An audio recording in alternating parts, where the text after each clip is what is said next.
let's go ahead and get started. I think we're right at the beginning of this.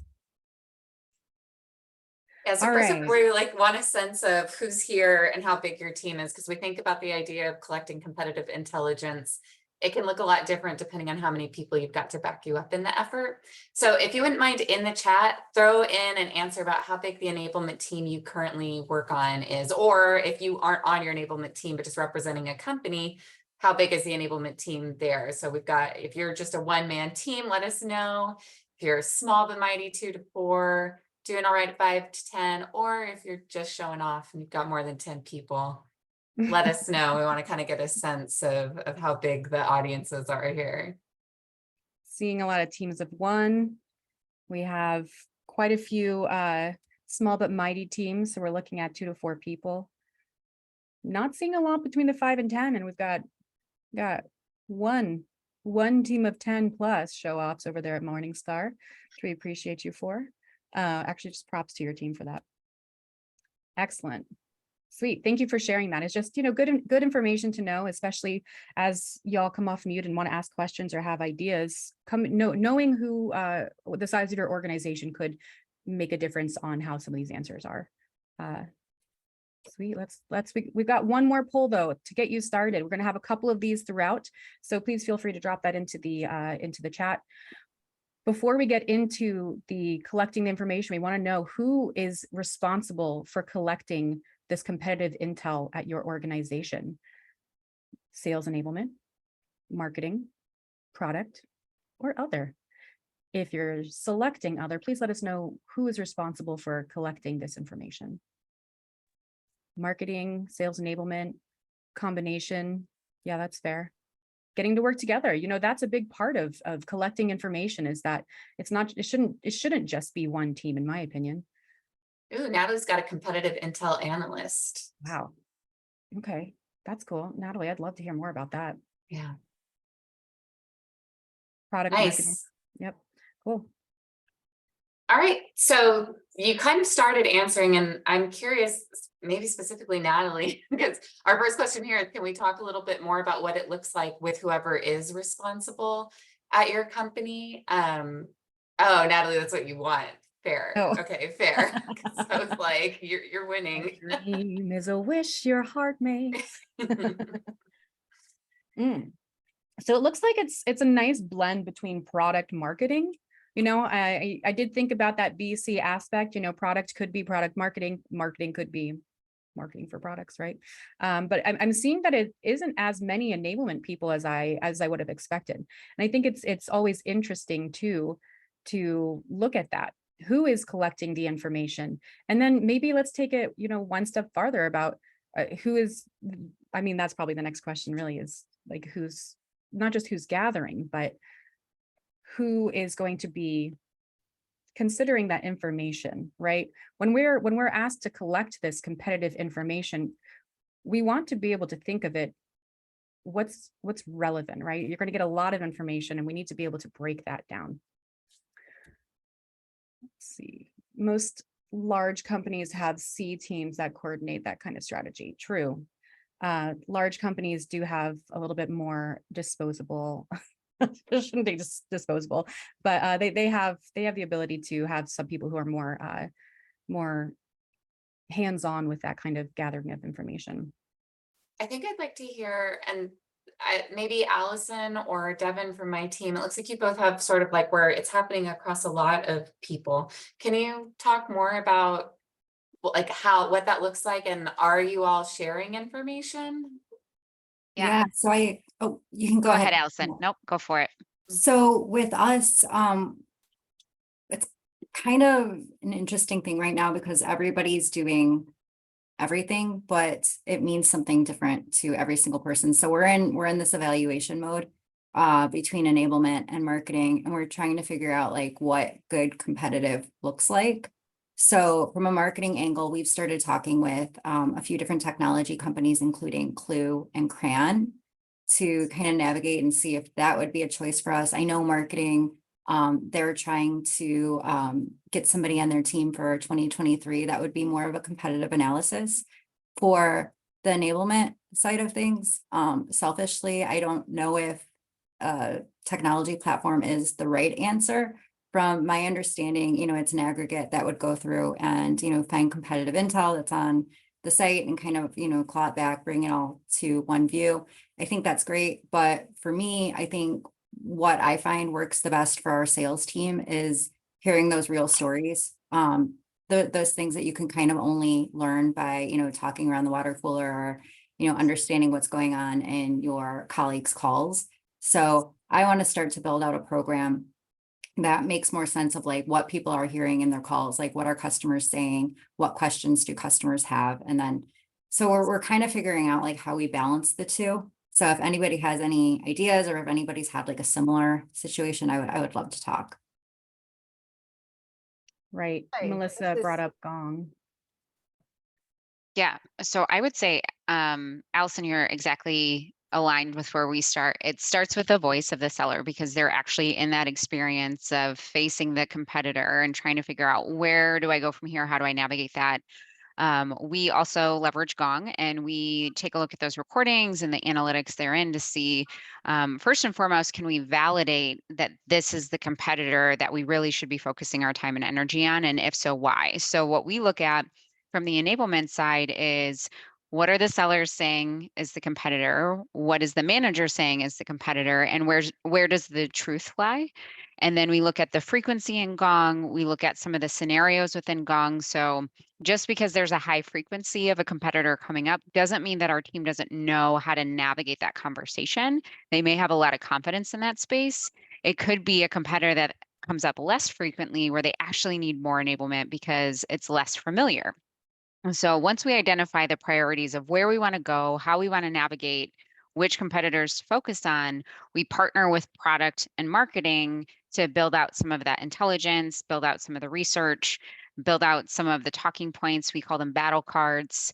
Not all of this is perfect in every scenario because it depends on product and the support that we have with each product. So some of that work that we would leverage from marketing will lean into the responsibilities of enablement if we don't have that marketing support for a particular product. Same with product management. Sometimes the product owner is less familiar with a competitor that's surfacing. And so we need to collaborate with some ideas and look at what are the talking points from that competitor and then build that up from our product team to know that we have the right answer. So there's lots of nuances that go into it, but it again, to Allison's point, starts with the voice of the seller and that true seller experience to know how do we navigate. And then from there, we can package a presentation, we can build out an intelligence report, those talking points, all of those key critical resources that are valuable to our selling teams. Tim, I see your hands up. Do you want to jump in? Yeah, you can hear me, right? Mhm. Okay. I will share a bit of a horror story. It's not a horror story, but it's a challenging story. So we do financial software, enterprise software. One of our competitors, company named Tagetik, whatever. There's no data collection. They're just collectively known as a big competitor, particularly in Europe, but a lot in the US as well. So we went through, and a lot of times the sales engineers, former employees, but also people that are just pretty deep, and collecting the information got really hard because to summarize it, ultimately the salespeople or somebody says, give me the 3 reasons why we beat that competitor. And it oftentimes just is not that simple. Or at least the sales engineers or people who know it well really struggle to summarize it. Well, in this situation, if you're on a cloud, you're doing this. And it got really, really hard to take wisdom and simplify it.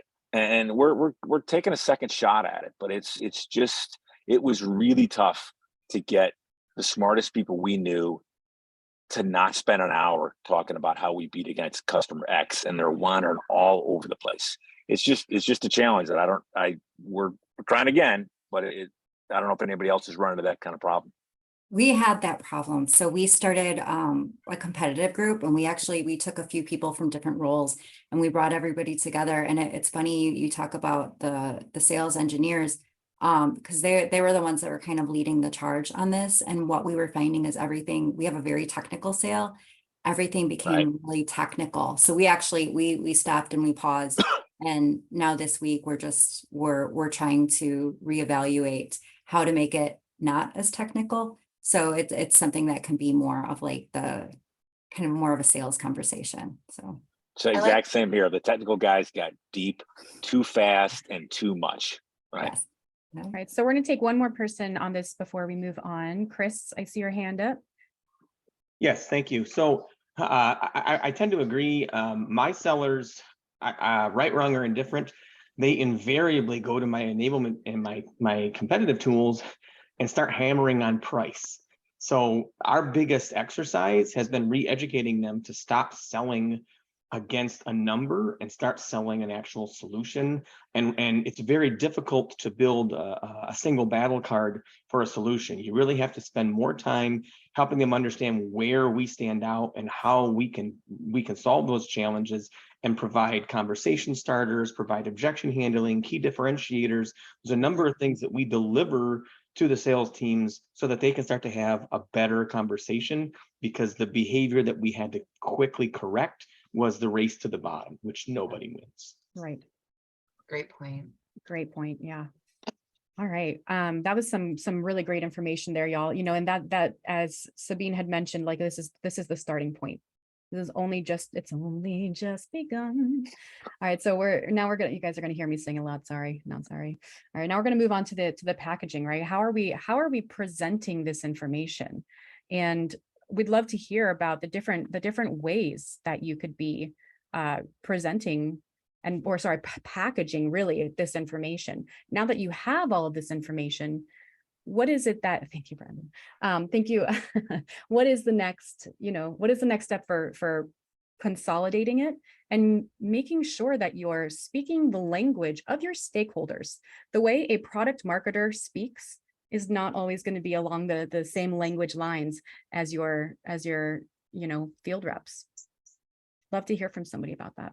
Also, I'm personally curious because I am not familiar with Clue or Crayon. So those of you, I'm very much interested in outside of those platforms because I don't have them, but curious what that actually looks like. I was interested. I like Whitney brought up the good point of not being totally sure that sales reps are even going to dive into a compete tool. So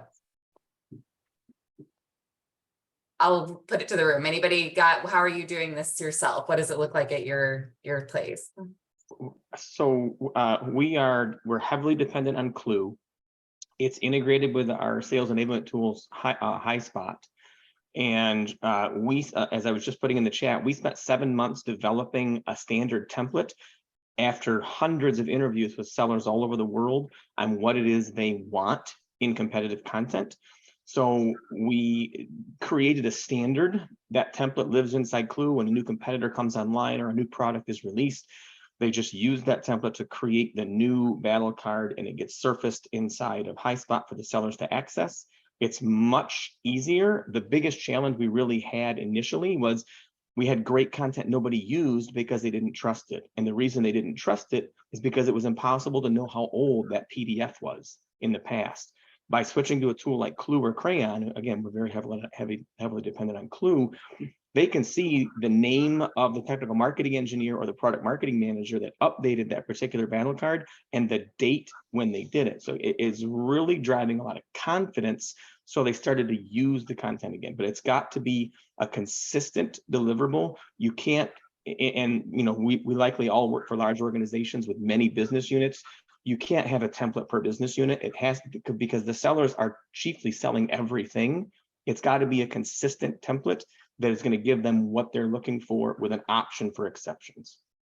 How big is it? Like how many pages, how much information is on there for them to read? There are 8 individual pages that they can read, and we can nest pages inside them, and there is a mobile app for it. So it works really well. I'm happy to take a call, in the coming weeks, one-on-one, and I can walk you through some of our instance and some of the content and how we're using it. It's obviously not something I can do in a recorded webinar. Yeah. It's interesting, Chris. I'm curious also, when you say pages, is this 8 pages on all of your competitors, or is it 8 pages per one competitor? Like, is this just 1-pagers, 8-pagers that we're reading? Is this in video format? How are you presenting, or how are you packaging it for your people? Yeah, that's an excellent question. In short, all of the above. There'll be up to 8 pages on a single competitor, and those pages will have different content. It's going to be sales enablement recordings that they can watch to get up to speed on the products. It's going to be links to product positioning guidance. It'll have sales tactics like objection handling, conversation starters, key differentiators. It has the competitors go-to-market messaging and our response to the competitors go-to-market messaging. It provides this a full SWOT analysis as a dedicated page on every battle card. And those SWOT analysis, when we identify a strength that the competitor has, it's required that when it's identified that there's a strength, you provide conversation starters to help a customer mitigate that. And the same when there's a weakness identified, let's help the sellers surface that weakness to the customer. So you can't just do a SWOT analysis and show what's wrong and what's right. You've got to arm the sellers with how they can have those conversations to surface that information or blunt that information with the customers. Melissa, I see your hands raised. Did you want to jump in? Yeah, just a couple things from my side. I've found just kind of over the years, and I've been at a very large company with a huge enablement team, and now at a company where there's just 2 of us. I've always found across the board, if you go too far in competitive content and give the reps too much, it's actually not used. At least in my instance, like if you overwhelm the rep and the battle card is either too thorough or there's too many competitive things floating around, I usually see less engagement. So what I try to do is a lot more of like almost like a competitive drip campaign constantly. So putting together some sort of cadence that makes sense for your size company, whether that's like little asynchronous video clips that you drop every now and then. We have like an Ask Enablement group in Slack, like a channel, and we use that. The other thing that I found is useful is we'll group our competitors together in buckets. So kind of like for example, I work for an LMS company, and we will put like people that are competitors that are only offering internal, like LMS for internal employees, like revenue enablement, like us. We'll kind of group those competitors together, and then we'll group external LMS competitors together, and then those that are offering both. And we actually try to teach competitors in those buckets, which has proven to be really helpful because it helps the reps kind of learn something a little bigger picture conversationally than focusing on a list of, 20 competitors. The other thing that we do is we have kind of a weekly standing meeting with reps. And in that meeting, I started off with a Kahoot, and that Kahoot is a competitive quiz. And there's a leaderboard, there's a winner every quarter. So it kind of keeps them coming back for this meeting so that they can see where they are in the leaderboard. And if they win first, second, third place on the Kahoot, they get points, they'll stack up. But then I'm kind of like constantly tossing out competitive scenarios, competitive questions on a recurring basis. And then immediately following that Kahoot, I play a gong snippet of a rep the week prior, real life, real scenario, navigating a competitive conversation. And then we kind of talk about it for like 2 to 3 minutes. Like, how did they navigate through that? And it always ties to one of the Kahoot questions. So those are some things that have worked really well for us. To kind of piggyback off that, Tim, I'm not ignoring you, I promise. Melissa, to kind of piggyback off that, one of the things that our company does for competitive is we have reps uploading deal wins and deal loss stories. And as part of that, one of those questions is who was the competition and why did we win or lose?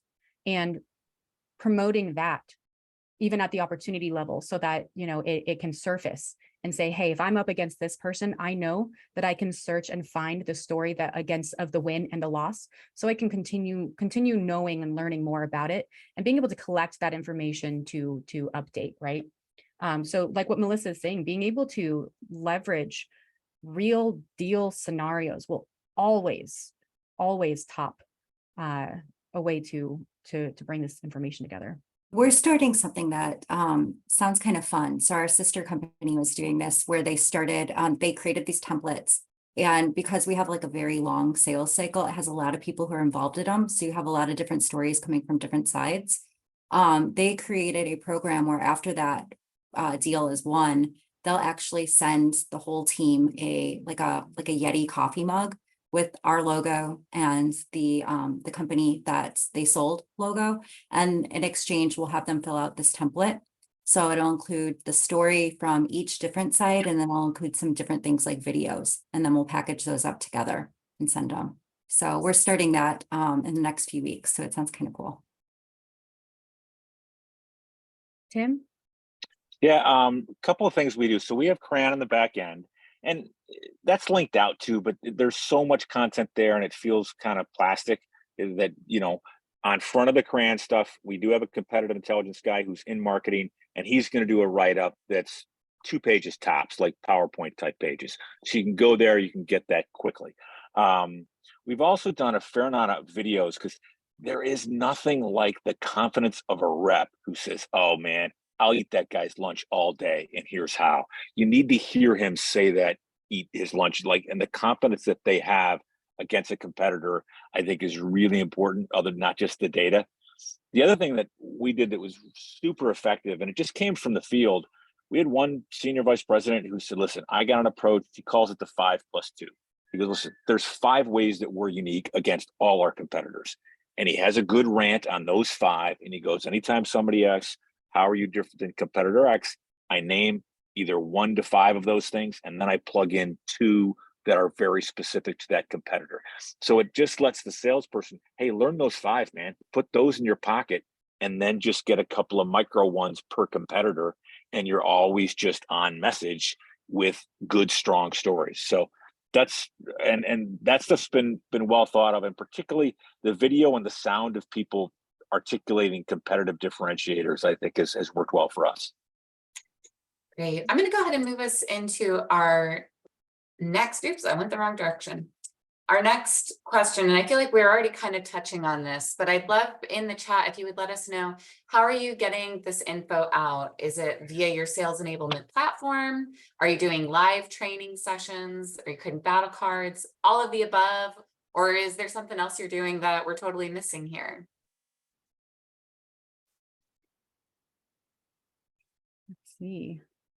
ABC. Nice, Brandon. I appreciate that. Right. And that's, you know, that's what's interesting about this, is that it doesn't have to be one answer, you guys. Like, how we're bringing this information together and how we're distributing it is just like we ask our sales teams to do. We have to multi-thread this, right? We need to come in from a couple of different angles and making sure that we're getting this information out.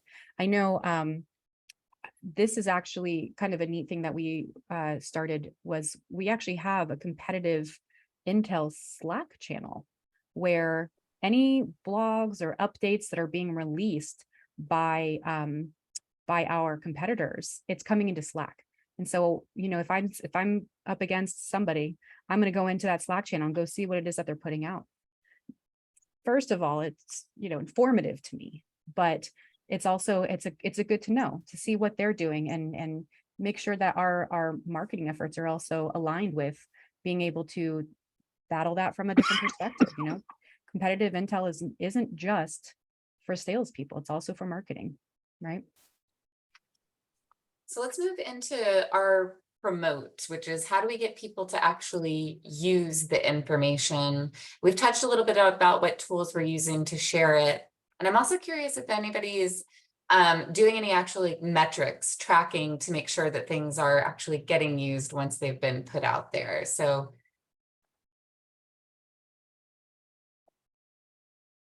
personally, I mean, with the right enablement tool, you're going to be having, you know, your tracking of the when you bring that content together to hopefully put out a training on this or a program, that you're able to see who's going into it and tracking not just the, you know, completion and engagement in it, but also who's coming back to it, right?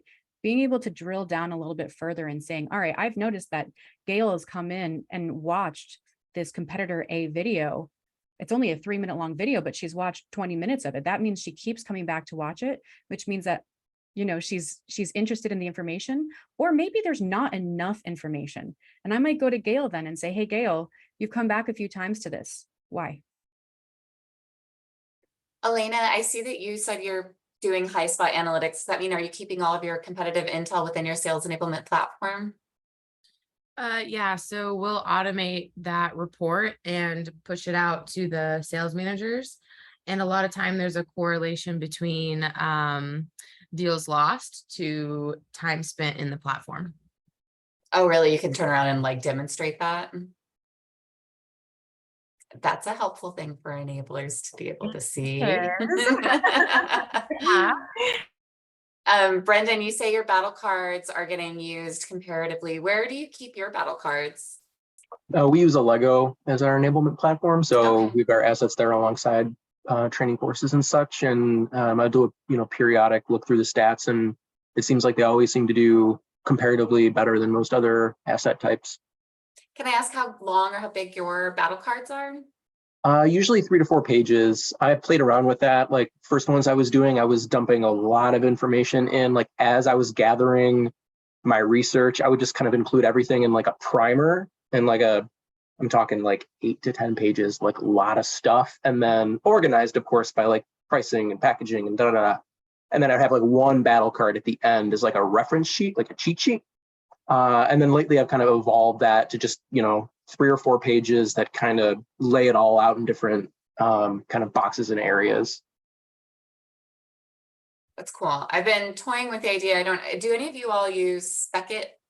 I've wondered, it's a tool that sits on top of Salesforce that allows for like the quick ability to look up information and have it appear. And I'm like, could I get information from a battle card that's short and succinct enough to make sense in like a tiny thing? And I just don't know if it's possible to get it that small. So if anybody's done like really quick little ones, let me know, because I'd be curious to see what that looks like too.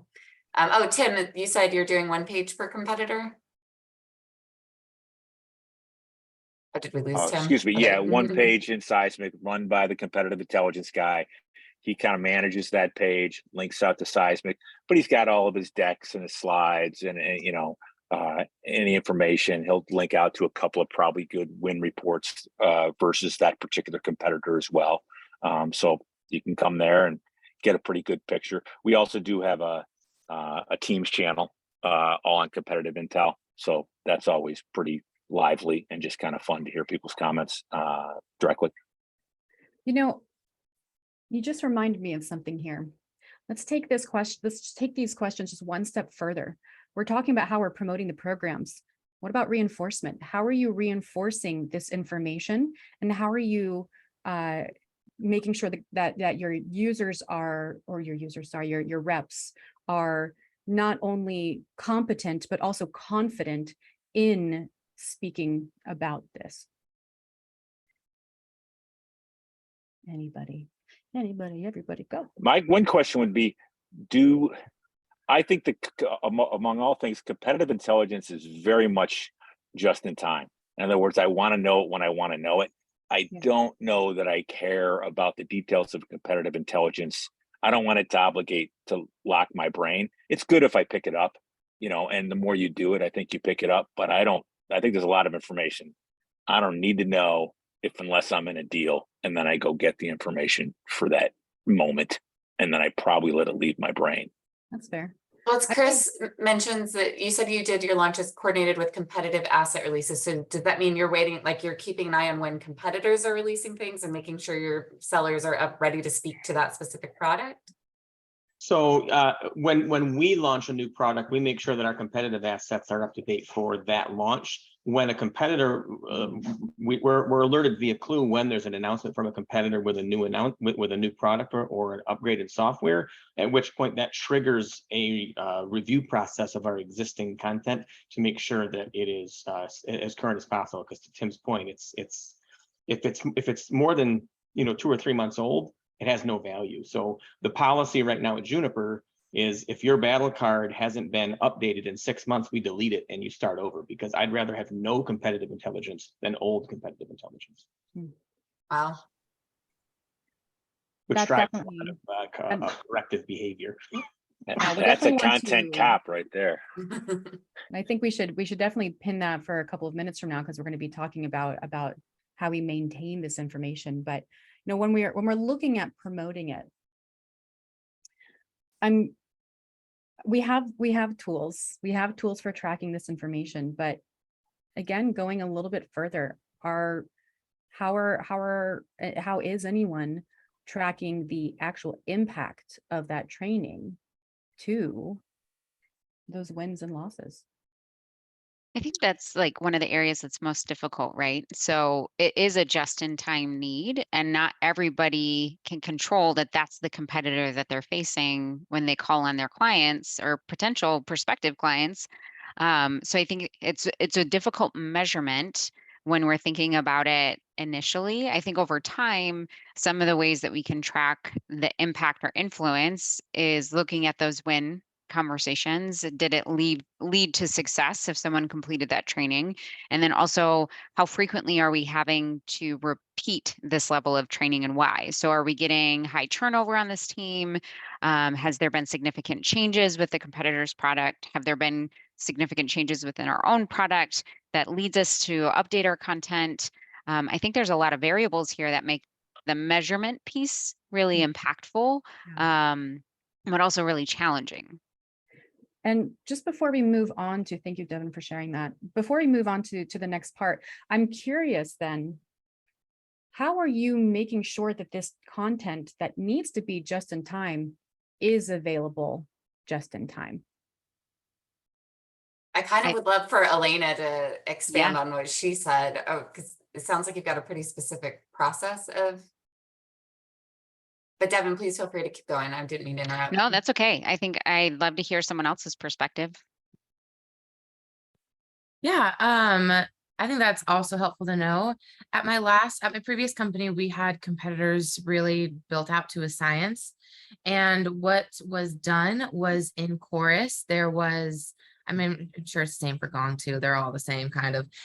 You can just set up a tracker, and whenever reps use the scripts from your content, it will populate in that tracker and then thus be pushed out to Salesforce. And that report can be linked to the closed one as well.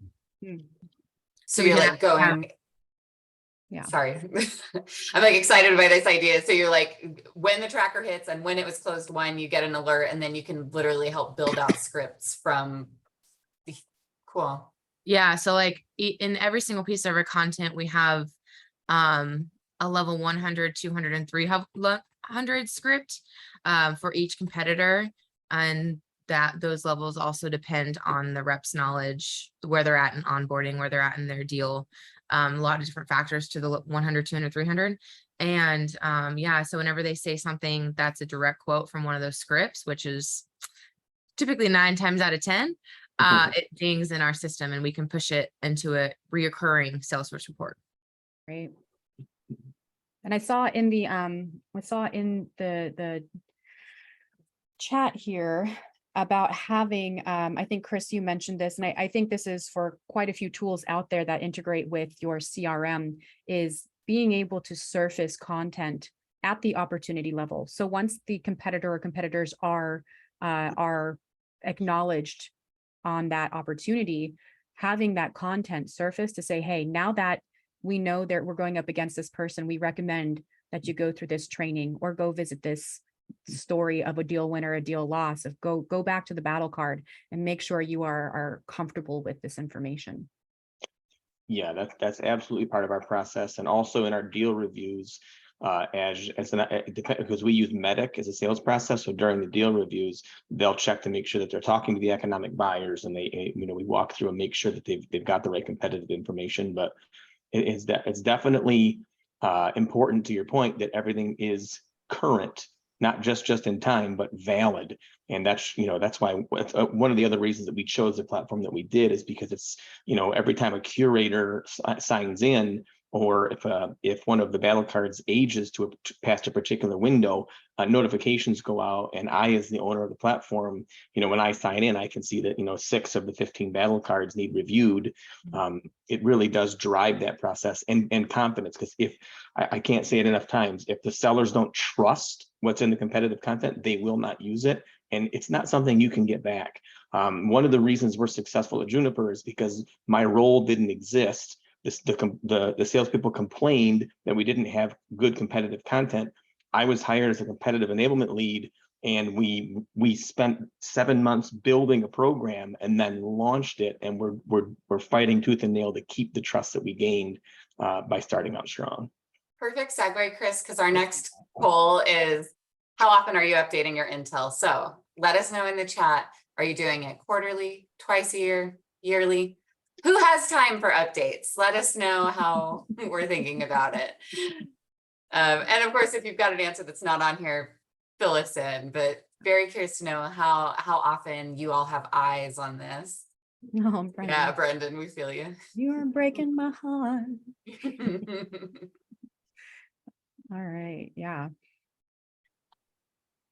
So when it comes to maintaining this too, and when we're looking at these updates, some of the questions that I have, aside from how often, but Chris, I know you are kind of the person for this, but who's responsible for tracking this?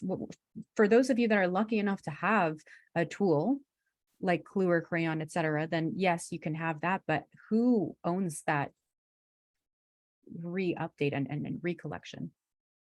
For us, it's sales enablement. Mm-hmm. And remind me, Chris, who is collecting the information initially? Was it sales enablement, or did you say it was like a product marketing or anything? For us, it's a combination of the data that's gathered by the competitive tool and the product marketing teams, the technical marketing engineers, and our solutions architect in the field. So we leverage field intelligence because they're close to the customer and the opportunities, and then we have our marketing teams gathering data every day as well. Excellent. I'm curious to know, like, what are people doing to build relationships with those other teams? If you've got other people looking at it, like, are you proactively going and building relationships? Is it how? I'm just curious about that side of things too. Yeah, my cat herding skills are ninja level. It takes a significant amount of effort because there's many individual business units, each with their own P&L, but a joint sales force that sells everything. So I kind of have to build the bridge and be that resource between them all. So I spent a fair amount of time just driving completion and then bringing information back. The good news is, because of the strategy that we use, those different constituencies are much more engaged because they're getting more relevant data and making their job easier.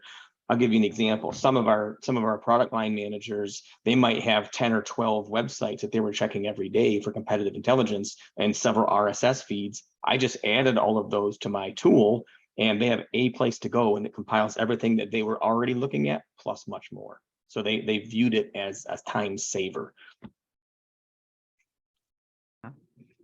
I can appreciate that there, Chris. I'm curious, Natalie, you mentioned that you have product marketing that is responsible for updating that. Would you mind sharing more about what that looks like for you and your team and how you work with them? Yeah, absolutely. Can you all hear me? Mm-hmm. Yeah. Perfect. So we actually just added a product marketer to our team for the first time ever. And so historically, how we've done battle cards in the past are just through Google. So we don't have a tool or a specific asset that allows us to really measure how that content is used at this time. We also have hard copies on our sellers' desks, which I actually, hate because they almost become historic as soon as you print them out, it feels like, and we are in a pretty competitive space for employee engagement platforms. So as far as how I'm working with our new PMM, it's simply a matter of setting up a cadence where someone else had mentioned the Slack channel thing. We do have a Slack channel that alerts us when we get hits from competitors, but it's also just keeping abreast with Google searches that come up and having what we call a Yeti team here, which is our mascot. So we meet together every month and we have like our top 5 competitors, and we have one SME for that competitor, and they're responsible for giving us like a 7-minute update of where that competitor is, what the state of the union is essentially for them, what we should be aware of. Did they launch a new product? Has pricing changed? Etc. So those are kind of, and then we update our battle cards twice a year, at least right now. And so that's where we're at, and just kind of enveloping the PMM into this process and seeing if we change it in the future. Natalie, if those competitive SMEs that you have, are they on your enablement team or are they on the product marketing team? It's half PM and half, or I should say marketing, because we just have one PMM. And then half actually AEs who have raised their hand and said they want to be responsible for being the expert for those competitors. Yes, I think it is super important to, make sure that you are including somebody at the ground level, right?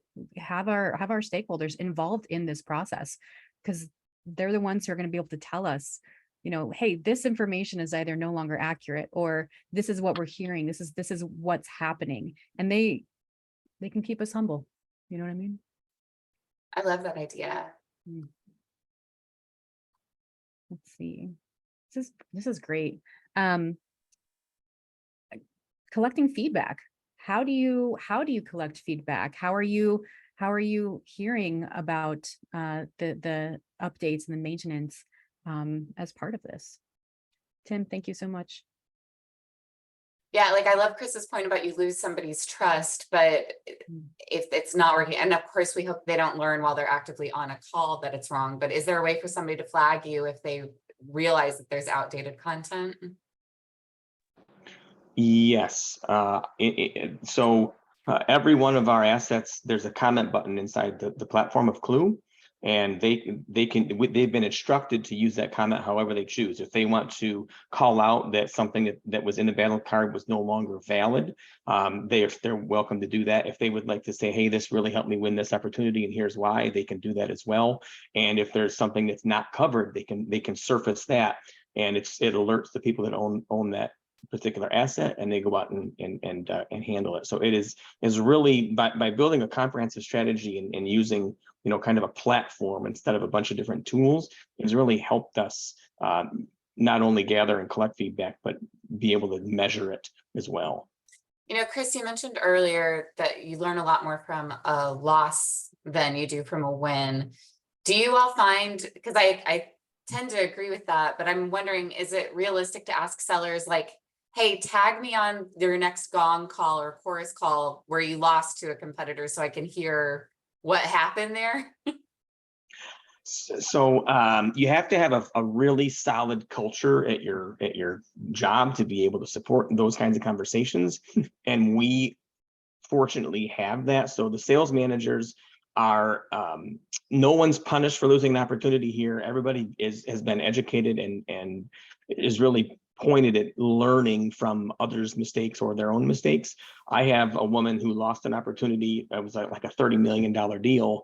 And she went around and was participating in every regional sales manager's calls, walking through what the competitor did, where she made mistakes, where they were just better than us from a product perspective. And it really does help. But again, if you don't have the culture, and in a down economy, folks, it's really hard to get people to open up about losing. But you have to have management support that they know that it's a safe conversation to have, and they're not admitting weakness, they're not admitting defeat, they're just learning from what it was that happened. Thank you, Chris.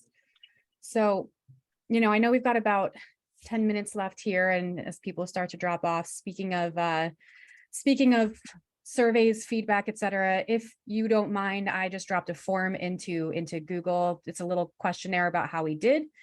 We'd like to continue roundtables like this and have some of the discussions that aren't just a webinar. We want to talk with you. If you're open to following us on LinkedIn, we're Chicago Sales Enablement Society. There is a link in here as well. I appreciate everybody for coming in. We just, as a reminder, again, look how cute this little slide is. As a reminder, at the end of this month, it is the Sales Enablement Experience down in Atlanta. If you're going, let us know. We'd love to meet you in person and shake hands and say, hey, dance a little bit at that little tropical like it's hot kind of party. And just to kind of get you a heads up on what's to come, next month is a discussion on enablement budgeting. That is a topic that nobody ever talks about. We want to know about executive alignment. How are we getting the money that we need to spend? How are we not going to get budget cuts? How do we manage to talk to our leaders about the fact that we always need more headcount? Always. You teams of one, I know you're out there. It's going to be a great session. Be on the lookout for a post from us. We'll invite everybody to it. If you have any ideas or topics that you'd like to see a conversation on, hit us up. We're always welcoming ideas here. Let's see. And I know we still got a couple minutes, but if anybody has a question or anything about today's topic that you're like, hey, this wasn't covered, feel free to come off mute and let's discuss it. Thank you, Ray. Wow, we did that well. Really? Very good. Very good.